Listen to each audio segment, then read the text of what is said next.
Thank you for this kangaroo court. They are not allowed. Your Honor, I am going to be detained in this chamber and I am submitting myself before the country in protest. My constitutional rights are violated in this committee. I'm sorry to say, let me be detained in this chamber and decided in contempt. I will not participate if my constitutional right will not be guaranteed. You are not here to decide for my constitutional right. Makinig ka! My out of order is all about your manifestation. Straight on out. Patapusin mo ako. Yes, sir. Huwag ka may bastos. Hindi ako bastos, nagpapaliwanag Patapusin mo ako. ako. Listen to that. Move. Only members of you ask members of this house. Yes, I am explaining. No. I am not moving. No, your manifestation is out of order. I am Do requesting. not lecture us No, I am about not the rules lecturing. of this. I am standing up for my right. I am standing up for my right. Remember, we might cite you in contempt. Then so be it. Your Honor. You challenge us? Yes. Okay. If that will be seen in the nation na walang karapatan ang mga invited guests dito na magpahayag, Your Honor, with due respect to you, I do not believe na ang kongresong ito ay lalabag sa karapatan ng mga mamayan. Mr. Celiz, for the last time, please identify your source. Mr. Chairman, may I be allowed to answer? Mr. Chair, this is the fourth time I ask Mr. Celiz this question. And every time I ask him this question, ang laki ng introduction, wala pa rin yung sagot. Pwede po ba this time, pag binibigyan natin siya magsalita, sabihin niya na po yung pangalan? Kasi kung mag-introduction lang kayo, tapos i-cite na naman, dinisalaw ko na. Sinasabi ko na hindi namin kayang tanggapin yung SOTO for this particular issues. And we provided the basis for that too. Sa mga binigkas ng provision, doon kung mismo hinugot ko yung argumento namin. Ngayon, kung hindi ko yung sasagot, we will not allow you anymore. Kasi nag-request sa si David, si Congressman Suarez ng kasagutan, pangalan ang kailangan niya. In our constitutional democracy, only the courts can interpret the laws, not Congress. Okay. So I will not answer that question because I believe Congress does not have the right to interpret laws. Okay. It is with Congress to pass laws but not to interpret. Salamat po. To detain Mr. Celiz for he was cited in contempt until the adoption of the committee report at the plenary session, Mr. Chair. So moved. Okay, so that is also an amendment to the motion of the Honorable Ako earlier on. There's a motion amending the motion of the Honorable Ako. Any second? Seconded. The chair hearing no objection. The chair adopts and approves the motion of the Honorable Johnny. So the Sergeant of Arms is hereby directed to enforce the decision of this committee. Let me get a comment. Session suspended. Attorney Curti. Thank you for this kangaroo court. Session suspended. Thank you for this kangaroo court. Thank you for this kangaroo court.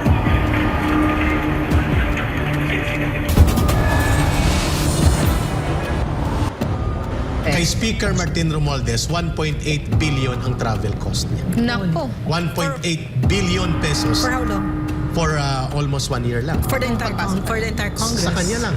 Sa kanya lang? Oo, kaya nagtatanong itong ating source from Congress. Is it true? 1.8 billion. Sabi niya, pakitanong ka Eric at paki-explain din.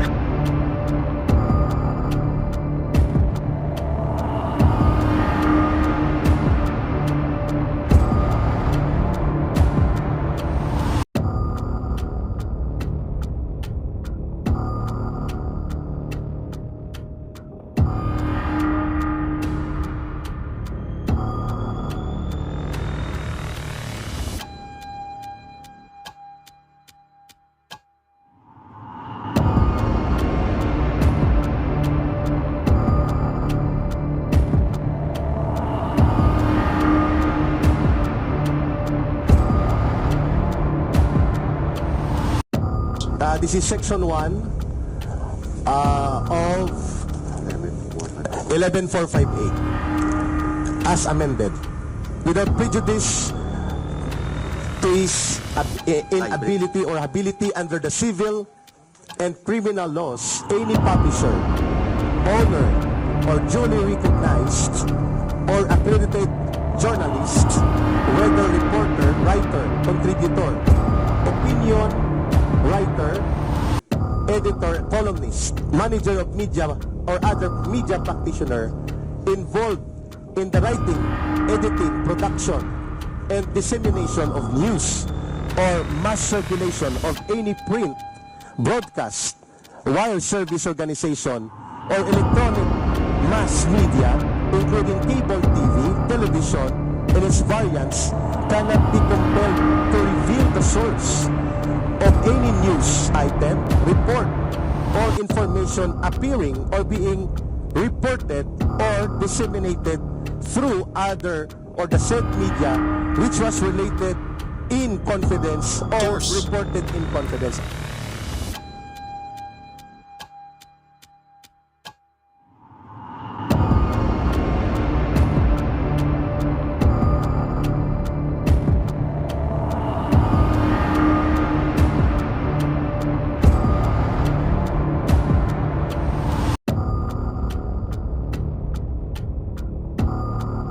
Eric is cited for Mr. contempt. Chairman, may I be recognized? I ask the Sergeant of Arms to please take down Mr. Chair, Honorable Suarez, di po ba? Opo. Hindi man sagutin lang source person or witness yung katanungan. Okay. Tapos siya mag-explain. source person. Thank you for the reminder, Congressman Akop, sir. And to the members of this committee,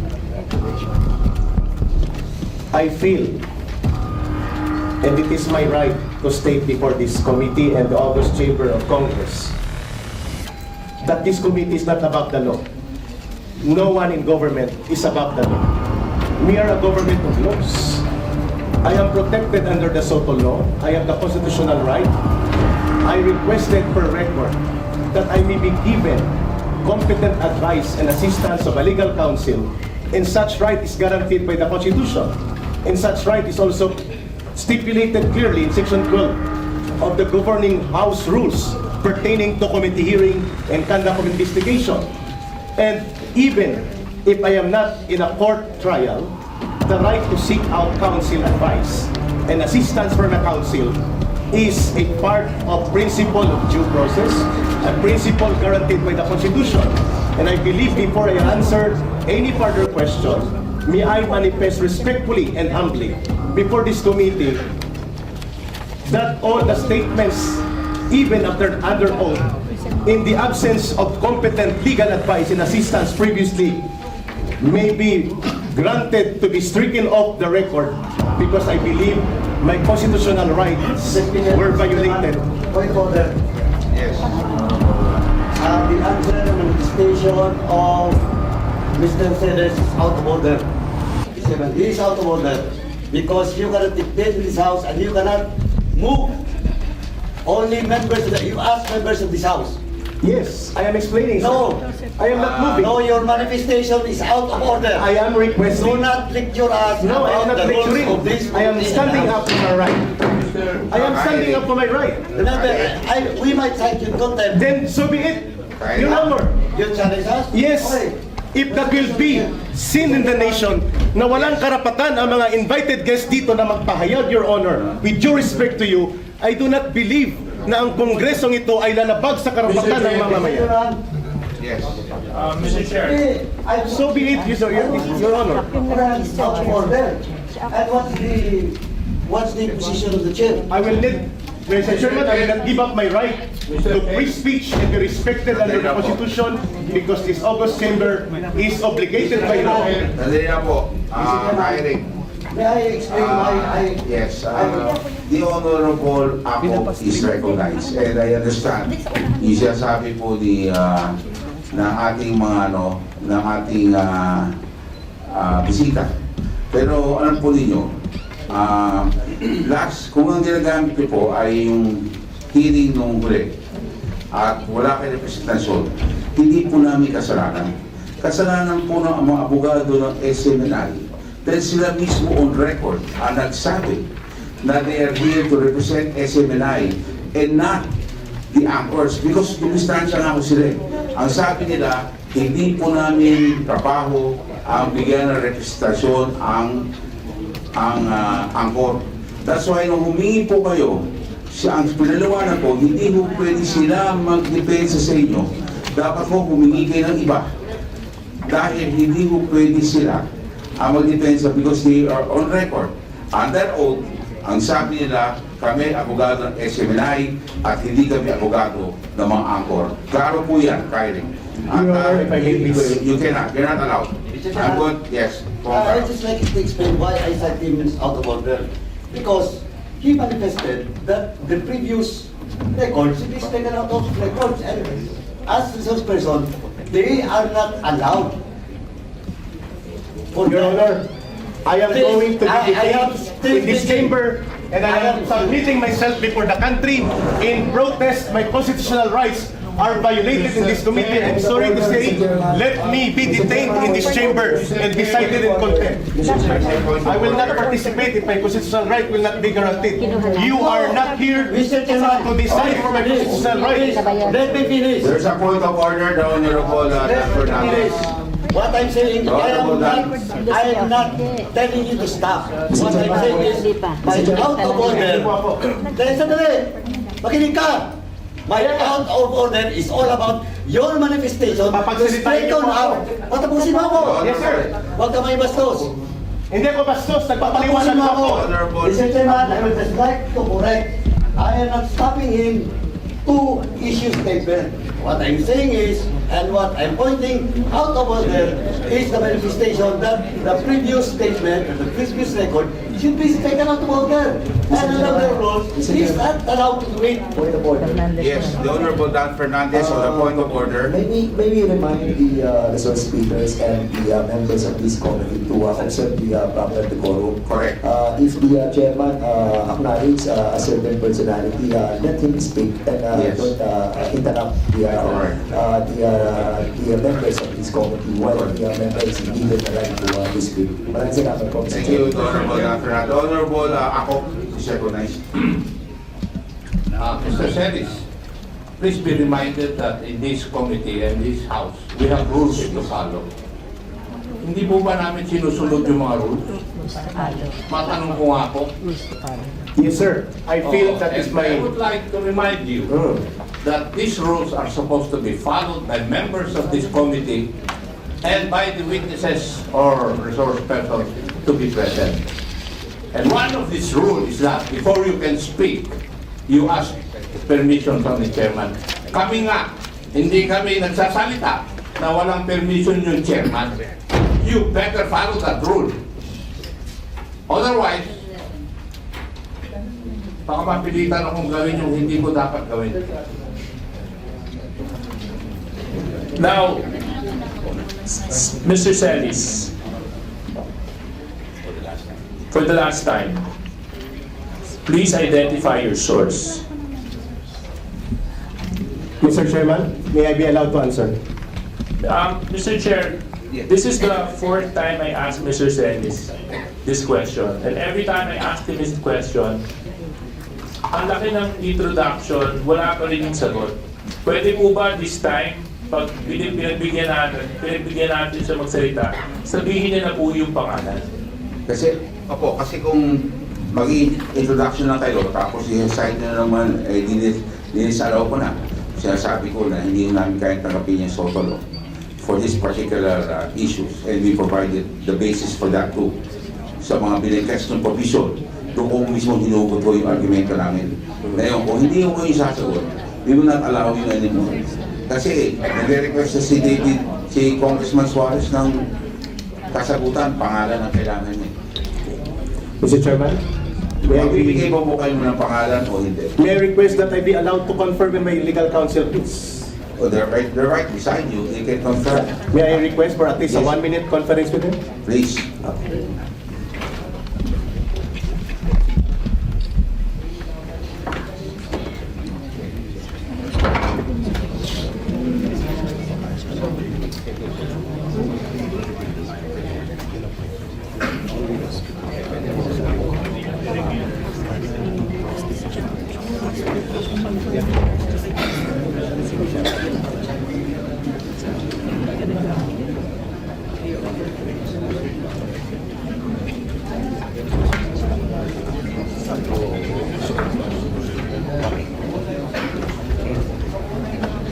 Mr. Chairman, may I be recognized again, please? Okay, please proceed. In our constitutional democracy, only the courts can interpret the laws, not Congress. Okay. So I will not answer that question because I believe Congress does not have the right to interpret laws. Okay. It is with Congress to pass laws but not to interpret laws. Salamat po. I take back my statements previously. Mr. Chair, Okay, then the Honorable Toby Chanco is recognized. Mr. Chair, in the sense of fairness, since we really want to know the source, para malaman natin kung ano talaga yung pinagkakalat nito, would we allow Mr. Celiz, Eric, to reveal the source in executive session? Would the chair allow? Yes, Eric. It's an executive session, an option for you. It's an executive session, an option for you. There's a suggestion by Honorable Toby Chanco of Nabotas na kung ayaw niyo po sabihin sa harap ng camera at sa publiko, okay na ba, executive session? We will call for executive session now. Para lahat ho ng options ay binigay na po namin sa inyo. Eric. That would be very dangerous for other media practitioners present here because it will create a very dangerous and negative precedence on the protection of source provided by law. I will refuse it. Your Honor, Salamat po. Mr. Chair, the Honorable Toby Chanco is still recognized for a follow-up question. I just wanted to manifest that the reason that we're suggesting an executive session is to show na tayo naman, hindi naman tayo, na binibigyan natin siya ng pagkakataon na i-reveal. Kung talagang gusto niya pangalagaan, at least an executive session. But it seems ayaw niya pa rin po, Mr. Chair. Mr. Chair, it is very clear that Mr. Celiz does not want to answer the question to reveal the source, whether in this inquiry or in this executive session. So therefore, Mr. Chair, under Section 11, the power to contempt, letter E, grounds for contempt is for a resource person refusal to answer any relevant inquiry.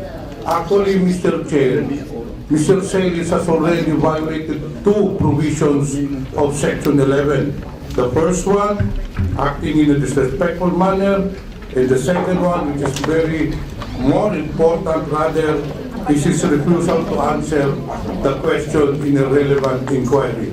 On this note, Mr. Chair, I move to contempt, to cite for contempt Mr. Celiz for on these two grounds under Section 11. So move, Mr. Chair. There's a motion.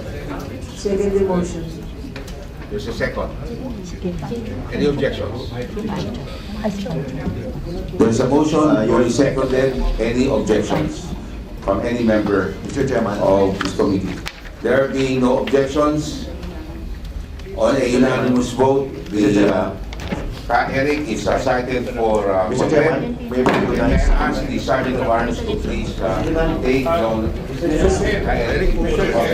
Chairman, Mr. Chairman, can we request the Sergeant at Arms to practice his responsibility after the hearing? Because there's still other details. Mr. Chair, point of order. Yes, the point of order, the Honorable. The motion was for Mr. Celiz to be cited in contempt. And I think there's supposed to be a second motion. There was a second. Yeah. No, the motion should be for him to be detained. Where? Because under our law, the contempt of the committee shall be deemed contempt of the House. The person cited in this section may, upon order of the committee, be detained in such place as the chairperson or acting chairperson they designate. In other words, we have to decide where to detain him and for how long, Mr. Chair. That's supposed to be the second motion. Mr. Chair, I believe with regards to the duration, it will be up to this committee to decide, and of course, to Mr. Celiz, kung kailan po nyo sasagutin yung tanong natin, and then maybe we could lift the contempt. But as long as hindi pa niya sinasagot yung tanong natin, the contempt will remain. Mr. Chairman, final statement before niyo po ako'y kulong. Mr. Chair, I move for Can I have a final statement, please? Before pa ako magpapakulong, I request the committee. We are not. Mr. Chair. Silence is requested. The Honorable Pimentel has the floor. Thank you, Mr. Chair.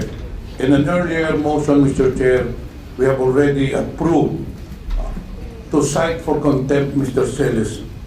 On this note, Mr. Chair, I move to detain him in the premises of Congress as per our rules on Section 11. So move, Mr. Chair. There's a motion, duly seconded. The chair no objections. The motion of the Honorable Pimentel is okay. So, Sergeant Barnes. Mr. Chairman, honorable members of the committee, may be given 1 minute, please. In relation to the motion, Oh. can I have... Because it is required two-thirds po ng voto. The Honorable Paduano is recognized. Mr. Chairman, ang ano lang, point of inquiry lang, kasi we are not allowed to have a detention for indefinite period of time. So we have to establish how long. And the lifting of such detention will depend on the members of this committee. Of course, the cooperation of the person in contempt. So we have to establish how long, because we are not allowed to detain indefinitely based on so many jurisprudence, Mr. Chairman. Mr. Chairman. Mr. Chair. Mr. Chair. Mr. Chair.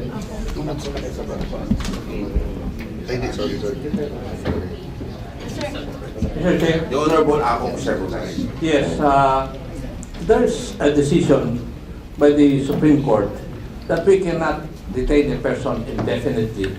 And therefore, may I move that we come up with a definite period for detention insofar as Mr. Celiz is concerned. For violation of paragraph C of section 11 of the rules.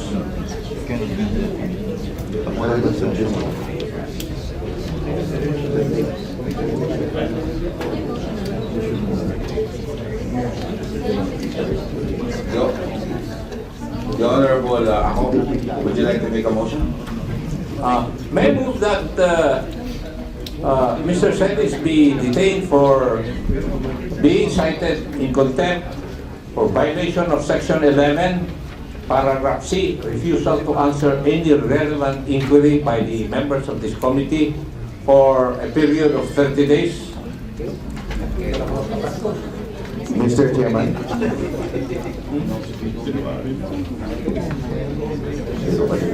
He will go straight on December 30 unless he finds a motion for reconsideration. We have done this in the different committees already. Mr. Chair, There's a motion.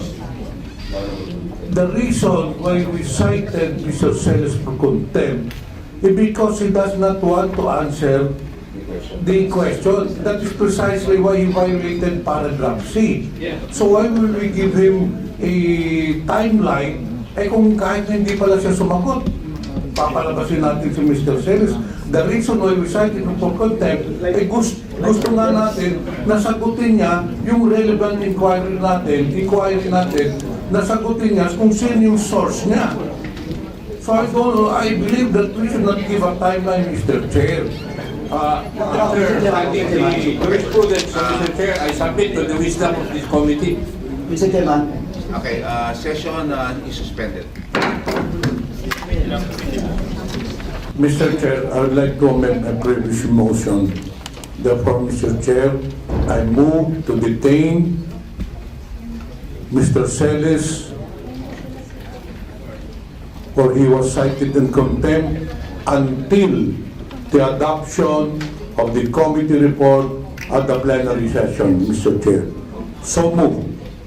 Okay, so that is also an amendment to the motion of the Honorable Ako early on. There's a motion amending the motion of the Honorable Ako. Any second?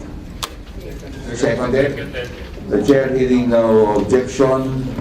The chair adopts and approves the motion of the Honorable Johnny Pimentel. So the Sergeant of Arms is hereby directed to enforce the decision of this committee. Mr. Chairman, can I make a comment, Mr. Chair? Session suspended. Attorney Tolentino. Thank you for this kangaroo court. Session suspended. Thank you for this kangaroo court. Thank you for this kangaroo court.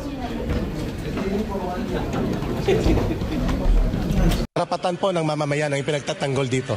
Ang konstitusyon ay bahagi ng batas, pinakamataas na batas ng ating bansa. I will be detained for life, so be it. I will stand for my right, otherwise I will lose my right and the people's rights. Nagdulot raw kasi ng negatibong imahe kay Speaker Martin Romualdez ang pagtatanong na iyon ni Eric.